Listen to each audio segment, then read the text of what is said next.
Good morning, everyone. It's Sunday morning. I'm Cami McNamara. I own WebCami LLC, and I'm the author of the Web Designer Habits newsletter.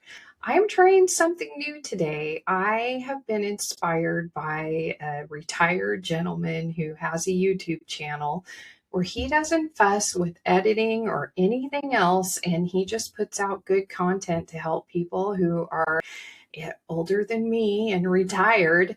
And what's been holding me back from doing anything on YouTube and putting a halt to my podcast is just the time constraints of doing all the editing.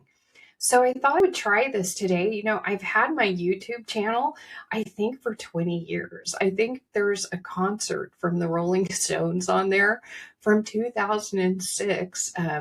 We took my son when he was just a kid, and my son is like 29 years old now. So, anyway, I have this tool that is just sitting there not being used, and I wanted to give this a shot. So, I'm recording in Loom, which does have a little bit of editing capabilities, but I'm not going to fuss around with that. I just thought it would be nice to have an addition to my newsletter, to put out there and talk you through the newsletter, or my habit of the week. And so this week's habit of the week for web designers is to start a client newsletter.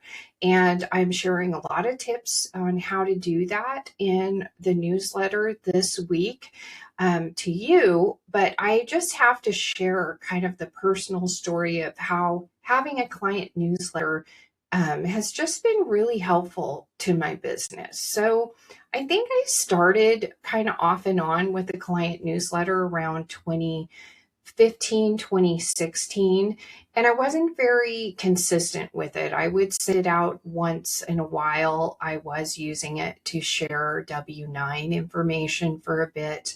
But in 2017, my aging parents really started to need some extra help. And my sister lives in California, and I felt that it was really important for me to go and help her because I didn't want her to feel like she was dealing with all the changes in their lives all by herself. So I started going to California on a regular basis, and my parents didn't have internet at their house. So I needed to tell my clients about that. So in addition to starting the newsletter, I included in my contract a clause that said that, hey, you're signing my contract and I use this newsletter to update you about vacation, so you're going to automatically be enrolled. So that is kind of how my newsletter got started. And I'll be honest, I did spend a lot of time sharing outside information along with information about my mom and dad. And what I found was that people were more interested in my parents than anything else. So it kind of became the Glenn and Jesse report. This was really helpful when things got very serious with my parents a few years later. So I was traveling down to California about 4 times a year. And then when COVID hit, my dad had a small stroke, my mom had dementia. We moved him into a care facility. And during the COVID timeframe, I went to California a lot. So it was really useful. And then my newsletter started to become once a month, no matter what. Now, do I include special offers and links to my blog? Sometimes.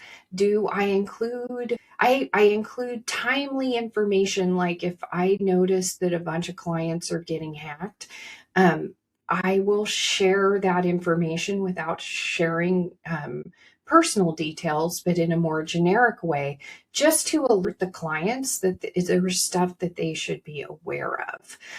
One time I offered up free strategy sessions, and I did it to like all 275 people on my newsletter list. And that was sort of a nightmare.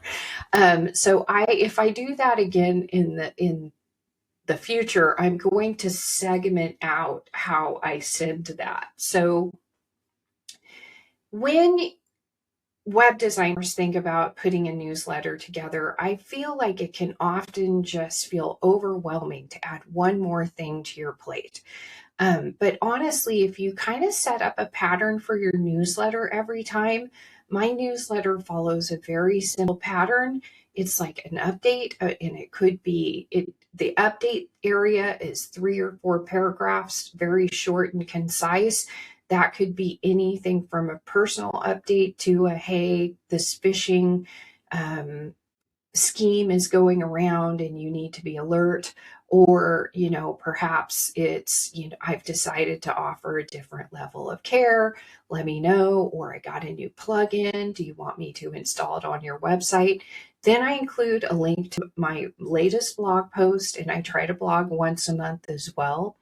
And then I usually include pictures from my neighborhood. So I live by a beach at Alki in the Seattle area, and my clients love to see those pictures. And that includes pictures of my dog.